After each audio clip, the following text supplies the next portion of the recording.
I'm kind of glad my son didn't live long enough to make it out of the hospital. My son was born at 28 weeks gestation. He had survived 11 weeks prior to that without any amniotic fluid, and he lived for 11 days before passing away in the NICU. I'm glad he didn't make his father a father.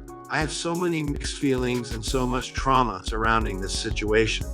But it all started when I was 6 weeks pregnant and found out that my fiance at the time was responsible for a cold-blooded murder. When I met him, he had just moved to my city.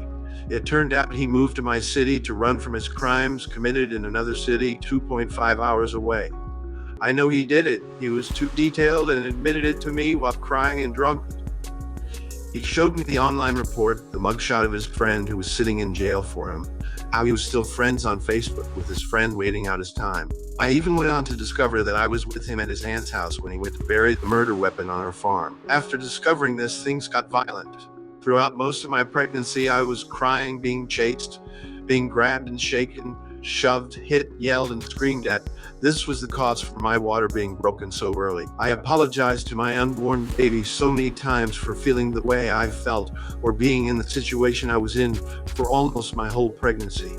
The day before doctors told me my baby likely wouldn't live, he wished death on our child. Nurses had kicked him out of my room multiple times during my extensive stay in the hospital for his behavior. I don't care what anyone says, he killed my son. He has robbed two mothers of their sons. I love my son, but with what was uncovered while I was pregnant with him, I would never have chosen his father to be a father.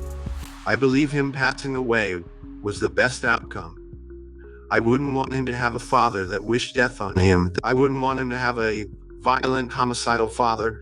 I don't want to have ties to that man for the rest of my life.